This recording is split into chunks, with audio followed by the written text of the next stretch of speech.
우선 여러분들 이런 시간을 허락해 주신 우리 다익선교 여러분들께 참 고맙게 생각하고요.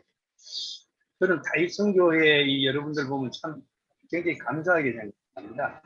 오늘 여러분들 사명선언도 이제 내가 읽어보면서 참 너무 좋은 거다 생각하는데, 제가 현역 시절에는 우리가 예비역 크리스찬 선배들이나 현역과 예비역이 이렇게 협력해서 좀 고민해보고 하는 이럴 수 있는 채널이 하나도 없었어요.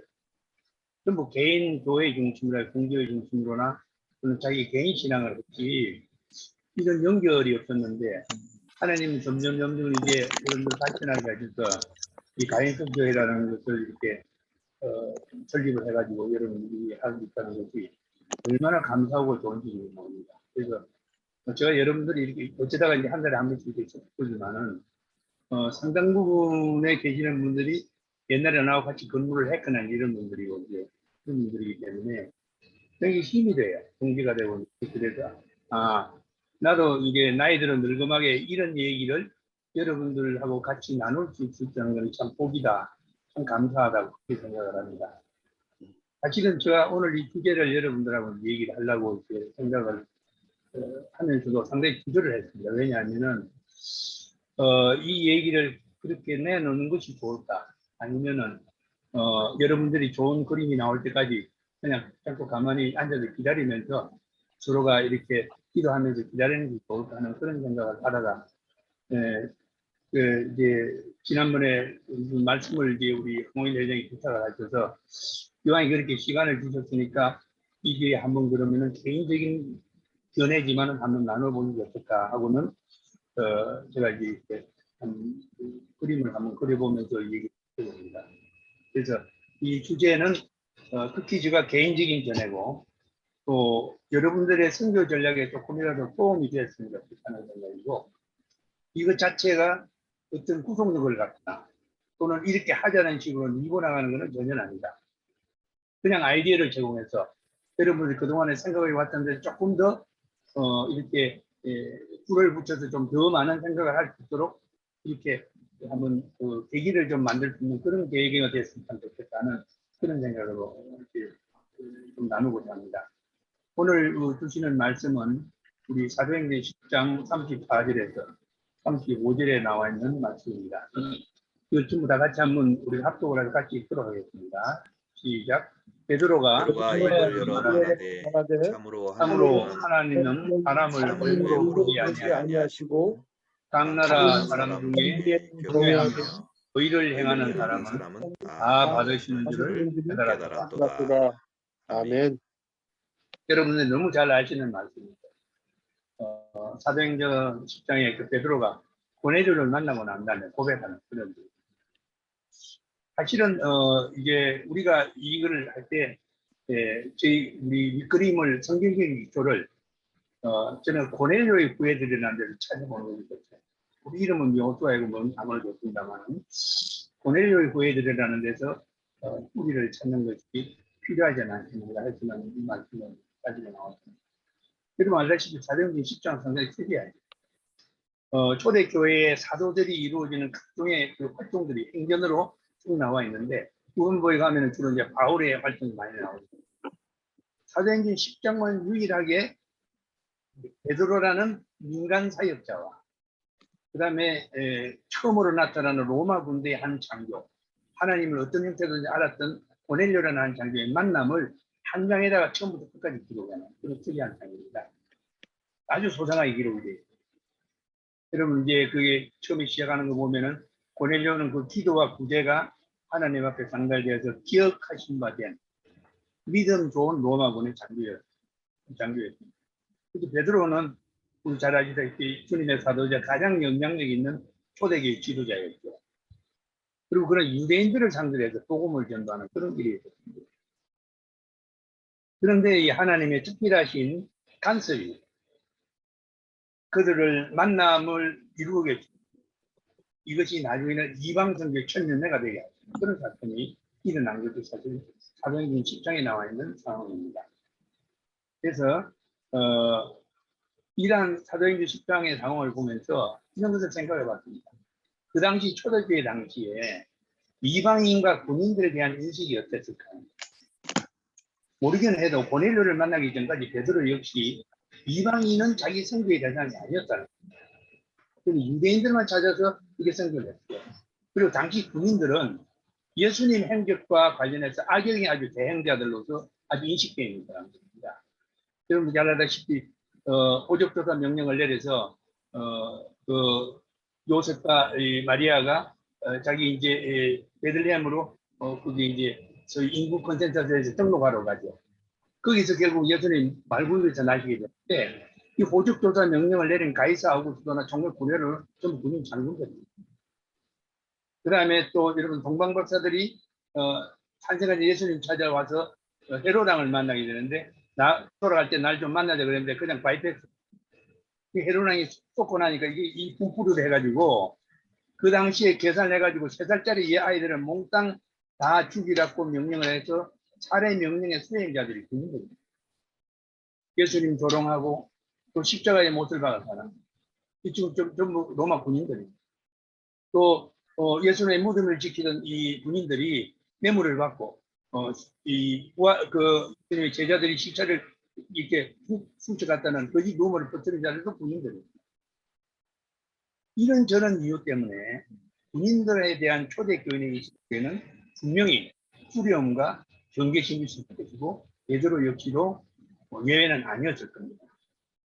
근데 저는 오늘 이 사도행전 10장의 사건을 우연한 만남은 결코 아니었다. 우리가 다 알다시피. 아닌데 연결이라는 이런 개념을 가지고 쳐다보려고 합니다. 베드로와 고넬료는 사실은 전혀 모르는 사이. 그 두 사람은 전혀 사전에 관계가 없는 따로따로 노는 전혀 관계가 있을 수가 없는 사람들인데 하나님께서 따로따로 고넬료와 베드로에게 나타납니다. 간섭을 하시는데 이 각자의 영역에서 활동하던 증과 같은 두 사람을 하나님께서 간섭해서 선으로 연결해요. 그런 사건.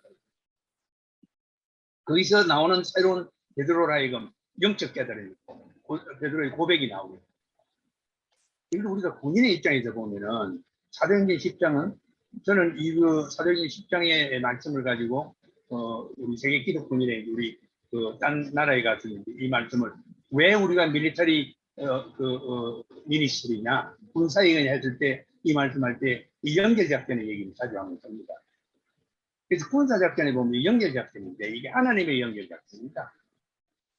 여러분 잘 알다시피 인전상륙작전 우리가 뭐 너무 잘 알잖아요. 이게 그걸로서 끝난 것이 아니고 낙동강 전선이 무너지면서 결국은 지상군과 연결이 됩니다. 연결돼 가지고는 38선이 9월 28일 서울에 출국되고 38선이 10월 1일 날 뚫고 이제 북진하죠. 우리가 그걸 기념해서 10월 1일 날을 국군의 날을 기념하거든요. 이 소위 말해서 인천상륙작전은 한반도의 전쟁의 양상을 완전히 바꾸어 놓은 그런 작전입니다. 왜냐하면 연결이 있었기 때문에 작전입니다. 그렇다면 2000년 전에 유대 땅 요파라는 아주 조그마한 그 도시에서 가이사라로 이르는 요파에 있는 베드로가 가이사라에 있는 고넬료를 만나는 이 연결작 아주 참 조용한 이 연결은 세계 복음사의 역사를 바꾸는 그렇습니다. 그런데 누구도 그게 몰랐어요. 결과론적으로 우리가 알게 된 겁니다. 여러분 알다시피 연결작전의 양태라는 것이 이게 이제 소위 말하는 중지하는 연결을 기다리는 부대장이 연결하는 연결 부대장이 그리고 상급 지휘관이 있습니다. 근데 여기에 보면은 이제 이 연결 작전은 중지 부대장은 고넬료였고 연결 부대장은 베드로였습니다. 그리고 여러분들 중지 부대장은 연결 부대장을 안내하기위해서 안내령 내보내잖아요. 그렇게 데리고 오거든요. 연결 전까지. 그 하나님은 이게 아주 전형적인 연결 작전의 스타일입니다.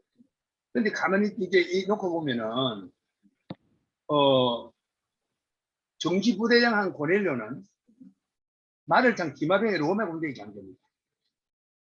그리고 베드로는 발로 걸어다니는 이슬 보병이에요. 아주 기동력이 엄청나게 느린 민간 사역자입니다. 그러면은 그걸 놓고 보면은 베드로가 정지 부대장이 돼 있고 고넬료가 연결 부대장이 돼 있고 그래 빨리 갈 거다. 그런데 거꾸로 됩니다. 베드로로 하여금 고넬료로 가게 만듭니다. 여기서 우리가 뭘 보느냐 하면은 성도의 모형을 봅니다. 이게 무슨 얘기냐 하면은 복음 사역에서 중요한 것은 복음을 든 자가 복음을 기다리는 자나 들어야 할 자를 찾아가는 수고를 항상 맡긴다는 겁니다. 그것이 우리가 그런 모형을 여기서 찾아봅니다. 그래서 저는 이 사도행전 10장을 보면서 나름대로 세 가지 질문을 던져봤고요. 왜 하필이면 하나님은 군인을 택했을까? 두 번째로는 도대체 고넬료와 연결한 이 작전의 목적과 종결이 어디냐?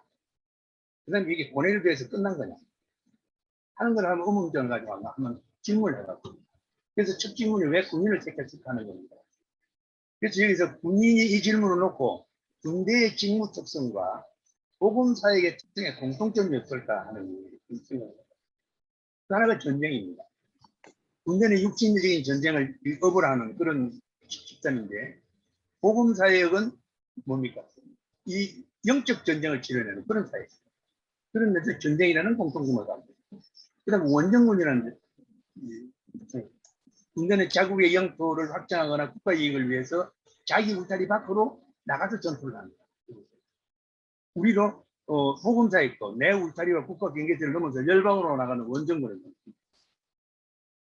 승리의 목적이 있습니다. 군대 전투는 승리의 목적, 복음사역 목적이 없이 하나님의 말씀으로 승리하는 복음화의 목적입니다. 피와 식별이 확실합니다. 우리가 군인은 말할 필요 없지만 하나님의 사이에도 적 그리스도와 그 다음에 하나님과는 분명히 식별이 확실합니다. 그게 타협이 없습니다. 그 다음에 상명하복입니다. 우리는 그랬다면 복음사역 역시 하나님의 말씀으로서 우리가 말씀 안에서 그 상명하복의 정신으로 우리가 순종의 자세로서 복음사역 하는 것이 기본 자세가 이거합니다. 단결, 분명 단결 함으로써 일어나는데 복음사역 결제 하나가 되는 단결을 해서 함께 일어납니다. 또 여기 연결해서 팀워크입니다. 군대도 마찬가지입니다. 예수님이 제자내 보내실 때 항상 팀을 만들었습니다. 사역은 혼자 다 하지 않습니다. 그 다음에 자기를 먹고 사는 집단입니다. 군대가 그러듯이 복음사역자 간에도 격려와 근면은 아주 복음사역의 필수였거든요. 그 다음에 군대는 나라를 위해서 수고와 희생과 섬김을 다하는데 복음사역자들은 하나님의 나라를 위해서 똑같은 수고와 희생과 섬김을 하는 그런 사역자들입니다. 자신의 생명을 담고 세상에 많은 직업이 있지만 생명을 담보로 하는 직업은 군인밖에 없는데 복음사역자가 바로 순교로 바꿔가. 그러면 우리가 병사들이 나라를 위한 종군사라면은 우리 복음사역자들은 그리스도를 위한 종군사입니다. 그러면 마지막으로 전쟁에는 은메달이 없습니다. 올림픽에는 동메달까지 따면 굉장히 영광스럽지만 전쟁에 은메달은 죽는 거거든요. 복음사역에도 은메달은 없습니다. 그게 차이가 있었죠. 그렇기 때문에 이러한 것들이 이러한 국민의 이 직무 특성이 복음사역의 특성과 깊은 공통점을 갖고 있지 않느냐. 그래서 하나님께서는 군인을 이방성교의 첫 열매를 맺게 함으로 해서 우리가 이와 같은 군인들이 하는 정신으로 복음을 전파하는 것이 맞습니다. 바울이 핍박당하고 고난당할 때 거기는 정말로 군대 이상 가는 그런 정신이 있기 때문에 그게 가능했어요. 그래서 그런 그 공통점을 한번 찾아봤고요. 두 번째는 이 하나는 특별히 베드로하고 그 다음에 고넬료를 만나게 했던 작전의 목적이 뭐고 동결되냐. 군사작전에는 목적이 있고 목적이 달성되면 동결이 되죠. 사도행전 11장에 보면은 베드로가 고넬료를 만나고는 예루살렘에 올라가서 복을 하는 거야. 내가 이런 경험을 당했노라. 그러고는 15장으로 넘어오면은 어떤 일이 발생하느냐면은 바나바하고 바울이 소위 이방 선교를 시작을 합니다. 헬라인들한테 복음을 줬어요. 하는데 뭐가 쟁점이 됐느냐 하면은 그렇게 하려고 그러면 그 사람들도 할례를 받고 우리처럼 모세 율법을 따르게 해야 되는 것이 맞지 않느냐 하는 것이 유대 지도자들의 의견이었습니다. 이게 이제 논쟁이 벌어졌습니다. 이 논쟁이 벌어진 것이 우리가 말하는 예루살렘 공회입니다. 이때에 베드로가 자기가 고넬료에 행했던 그 경험을 얘기합니다. 사도행전 15장 7절에서 11절까지 보면 이런 얘기가 나옵니다. 많은 변론이 있은 후에 베드로가 일어나서 말을 하되 형제들아 너희도 알거니와 하나님이 이방인들로 내 입에서 복음의 말씀을 들어 듣게 믿게 하시고 오래전부터 너희 가운데서 너희를 택하시고 또 마음을 아시는 하나님이 우리에게와 같이 그들에게 이방인들이요 성령을 주어 증언하시고 믿음으로 그들의 마음을 깨끗이 하사 그들이나 우리나 차별하지 아니하셨습니다. 그런데 지금 너희가 어찌하여 하나님을 시험하여 우리 조상과 우리도 능히 내지 못하던 멍에를, 소위 말하는 율법의 멍에입니다. 멍에를 제자들의 목에 두었느냐. 그러나 우리는 그들이 우리와 동일하게 주 예수의 은혜로 구원받는 이걸 줘. 이게 소위 예수님의 수제자를 지도자로서 아주 결정적인 증언이죠. 그렇게 되니까 당시에 예루살렘 공회의 총회장을 맡았던 야고보 사도가 이 말을 받아들였다. 아모스서 9장 11절 12절의 마음 그에 따른 유권 해석을 해서 받아들여서 그것이 맞다는 거예요. 이게 무슨 얘기냐면 결국은 베드로가 고넬료를 만났던 그 작전의 목적은 소위 딴 사람이 바나와 바울이 이방 선교를 하는 또 다시 기독교가 이방 선교를 하는데 합법성을 제공해주는 단초가 됩니다. 여기서 이제 이 작전이 사실은 그 영계 작전의 목적이 이제 달성이 되는 거예요. 그러면은 우리가 잘 알다시피 고넬료가 그 다음에 어떻게 했는지 이 얘기가 안 나와요. 그렇다면 이 작전이 고넬료에 대해서 끝난 거죠. 그런데 보면은 사실은 큰 그림에서 보면은 베드로와 고넬료 만나면 그 바통이 누구한테 연결되냐면 바울에게로 연결돼요. 그래서 어떻게 보면 사도행전 10장의 전반부와 후반부가 갈라지는 것이 15장입니다. 후반부는 그 바통을 새 주자로 베드로가 바울이 등장하면서 로마의 꿈을 이제 갖게 돼요. 그렇게 해서 이래 보면은 이제 그 바울이 소아시아하고 그리스에서 왕성한 선교 활동을 하면서 내가 후에 로마도 보아야 하리라. 사도행전 19장 21절 말씀입니다. 그런 선교 비전의 꿈을 꾸고 할 때 사도행전 23장 11절에 주님께서 바울에게 직접 말씀하십니다. 내가 예루살렘에서 나의 일을 증언한 것과 같이 로마에서도 증언하리라. 이 주님의 말씀을 듣고 제수의 몸으로 로마로 들어가. 결국은 제수 신분으로 로마 도착해서 제수 신분을 갔으니까 주변에 있는 사람은 군인밖에 없어요. 결국 군인들 듣는 군인 속에서 바울은 사역을 시작해요. 그러면서 사도행전 28장 31절에는 이렇게 끝이 납니다. 하나님의 나라를 전파하며 주 예수 그리스도에 관한 모든 것을 담대하게 거침없이 가르치다고 얘기해요. 그래서 28장이 끝납니다. 그러면은 이걸로 끝난 것이 아니라 그렇지 않다는 거예요. 그 고넬료의 후예들이 오늘날 복음 사역에 전 세계를 퍼져서 일하고 있는 기독군들이 있습니다. 그것을 저는 사도행전 29장을 쓰고 있다고 얘기합니다. 그래서 우리 고넬료 후예들은 지금 사도행전 29장을 쓰고 있는 사람들이다. 그렇게 볼 수가 있습니다. 그 아주 정표가 지금 세계 기독군연합회. 세계 기독군연합회의 역사를 보면은 각 나라의 하나님들이 기독군들을 심어주셨어요. 그래서 시간과 장소를 달리하면서 서로 간에 나중에 연결되어 있어요. 연결되어 하나님 사이에 3분의 AMC파가 만들어지는데 1851년에 인도에 주둔했던 영국 기병의 트로트데이라는 사람이 있어요. 이 사람이 성경 공부를 자기네들이 이제 보기 시작했어요. 이것이 교시가 돼가지고 본국으로 돌아가서 거기서 영국뿐 아니고 유럽을 중심해서 영국, 스위스, 네덜란드가 1930년 처음으로 모입니다. 모여서 스위스에서 첫 일을 합니다. 그렇게 해서는 첫 국제 모임을 갖고 이것이 쭉 연결이 되어 오면서 여러 나라의 여러 형태의 기독군인들의 모임이 1980년에 AMCF라는 걸로 연결이 됩니다. 상당히 오랜 일이에요. 그렇게 1980년에 그렇게 오래된 건 아닙니다. 1930년에 80년, 50년 뭐 그런 세월 아닙니다. 그렇게 해서 AMCF가 만듭니다. 이 AMCF는 세계 각 나라의 기독군인회하고 또 기독군인회가 없는 국가의 개별 기독군인들이 모인 연합체입니다. 기독군인회가 있는 나라가 있고 없는 나라가 있고. 그 AMCF는 사명이 마태복음 28장에 있는 주님의 제사명 그대로 군인들에게 복음을 전하는 건데요. 목표는 뭐냐면은 각 나라의 MCF를 만들어서 MCF라는 도구를 통해서 복음을 전파하자. 지금 이 AMCF는 196개 국가, 유엔에 가입한 국가고 있습니다. 196개 국가를 대상으로 해서 현재 151개 국가의 MCF를 설립을 해놓고 있습니다.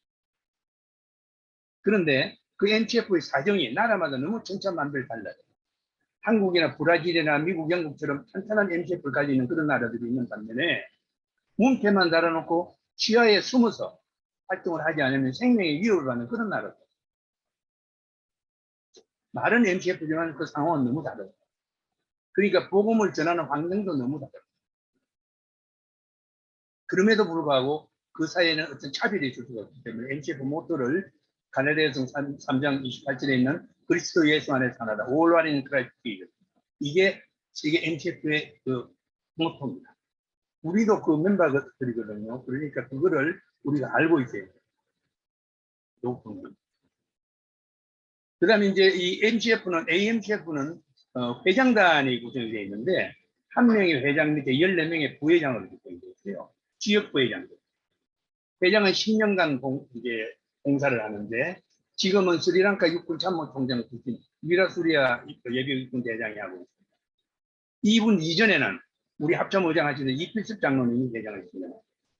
그 이전에 영국 분이었어요. 그 이전에 미국 분이었어요. 그리고 이제 이분이 이제 금년 10월 달에 회장직이 끝납니다. 끝나고 차기 회장은 동남아시아 지역 부회장으로 있는 에셀 소리아노라고 필리핀 육군 참모 차장을 했습니다. 분이 이제 맡게 될 예정입니다. 우리 한국은 여기는 이스트에이시아, 동아시아에 포함이 되어 있습니다. 동아시아에 포함이 되어 있고, 동아시아는 한국, 그 다음에 중국, 대만, 몽골, 북한, 그 다음에 스탄 국가 나라. 이런 식으로 해서 전부 11개 국가로 되어 있어요. 국가로 모여 있는데, 그 중에 이제 중국과 북한은 상당히 제약이 됩니다. 지금 우리 동아시아 지역의 부회장은 대만 군하고 이제 앤드류 챙이라고 그래서 대만 육군 사관학교 나오고 중령으로 전역했는데 원전에 꼭 박사입니다. 제가 7년간 이 부회장 하다가 제가 이제 인계를 해줬어요. 그래서 지금 잘 이게 임무를 잘 수행을 하고 있습니다. 그래서 이런 프레시den셜 벤처를 갖다 회장단에서 각 지역별로 활동을 하게 됩니다. 그리고 이것이 서로 다 병으로 연결돼요. 그리고 이분들을 활동을 지원해 주기 위해서 1972년에 미국의 액트라는 기구, 영국 MMI 74년, 그리고 아주 너뚱이로 2002년에 2004년 세계 기독군인대 하기 2년 전에 한국에서 MSO가 만들어졌습니다. 그렇게 해서 우리가 활동을 지원하고 있고요. 그래서 이 MSO에서 이제 활동하면서 많은 분들이 이제 들어와 있는데, 지금 활동을 보면은 활동의 중심축이 제일 너뚱인 MSO 쪽으로 계속 모여들고 있어요.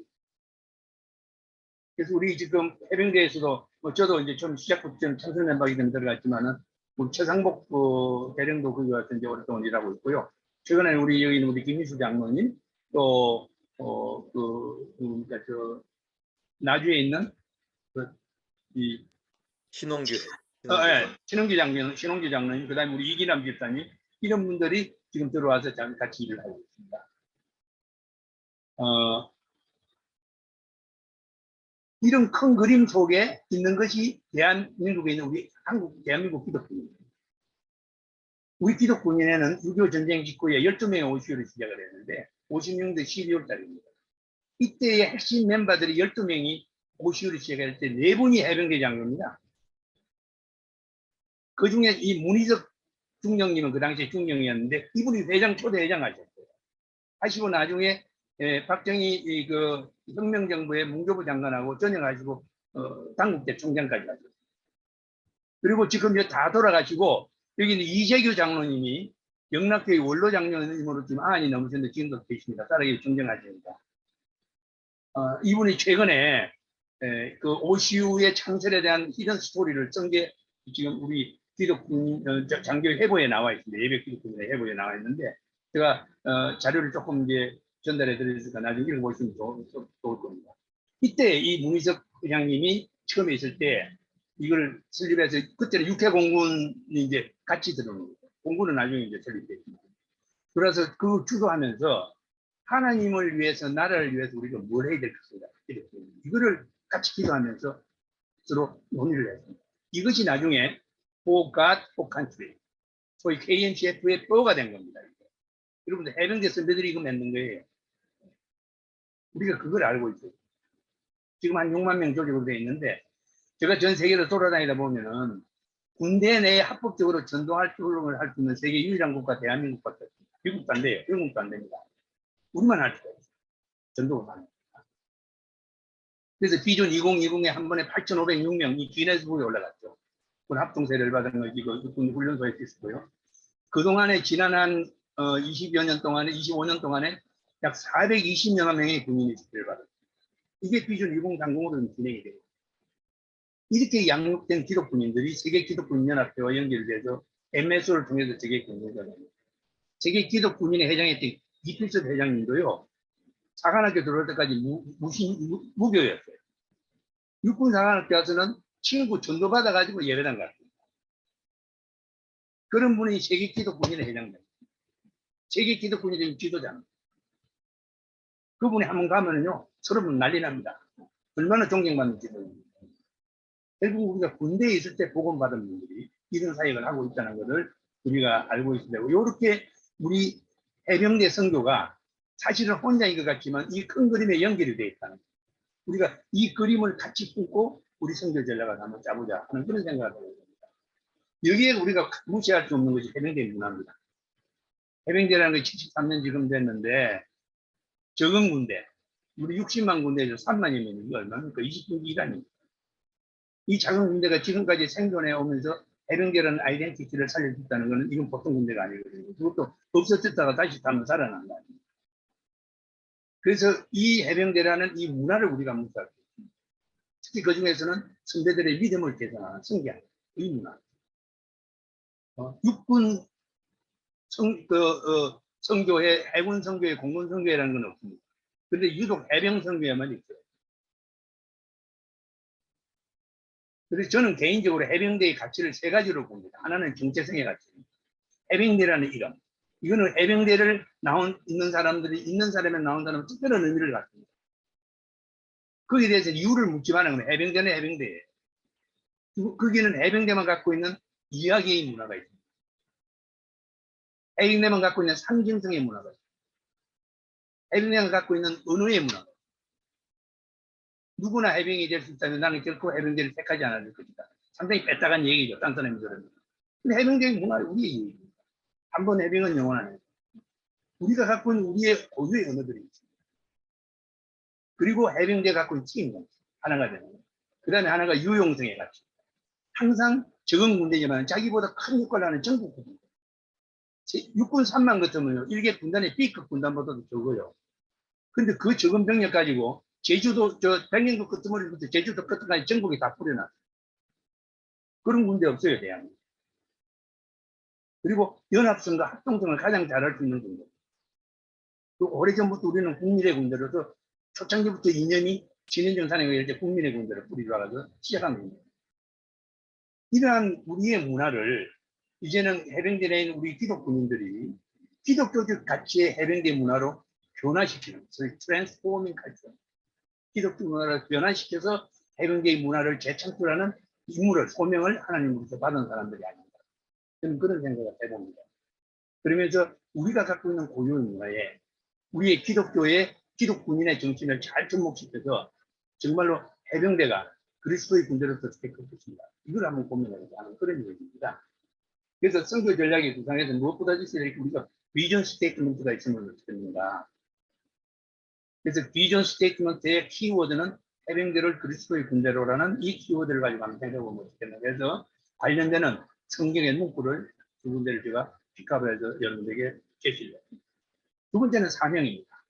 비전이 있으면 임무가 있어야 되거든요. 사명은 말 그대로 우리가 대사명, 우리 해병대 모든 장비들에게 그리스도의 복음을 전파하는 이 사명을 우리가 갖는 것이 맞다는 거예요. 그래서 관련되는 우리가 근거가 되는 성경을 말씀을 통해서 한번 사명 미션 스테이트먼트를 한번 다시 정리를 해보고, 그 다음에 이제 우리 목표를 어디에 두느냐 하는 건데, 아까 여러분들이 AMCF의 목표에 각 나라마다 MCF를 세운다 그랬거든요. 그러면 이제 우리 작은 MCF를 있어요.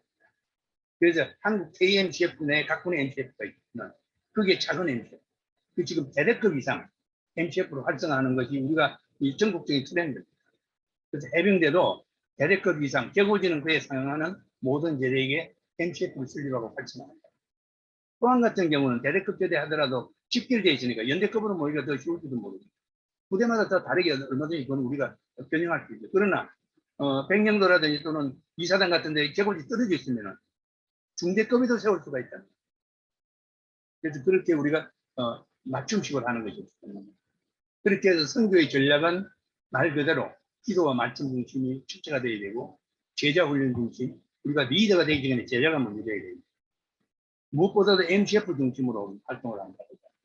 그다음에 궁교회를 우리가 떠날 수 없거든요. 궁교회 중심으로 하고 또 궁교회가 없는 데가 있습니다. 우리는 육군처럼 대대급마다 다 궁교회가 있지 않거든요. 또 민간교회가 협력을 해야 될 그런 때는 또 민간교회가 들어가요. 그래서 협력 선교. 이런 한 5가지를 선교 전략의 기본 뼈로서 프레임으로 한번 내놓고, 그 다음에 이제 간부 양육은, 제가 나름대로 그냥 혼자 붙여봤어요. 간부는 요소 프로젝트 1을 해가지고, 우리 순경의 말씀을 참고를 하시고요. 가르칠 자를 먼저 가르치자. 이 간부들이 다시 내려가서 자기의 부하들을 가르쳐야 됩니다.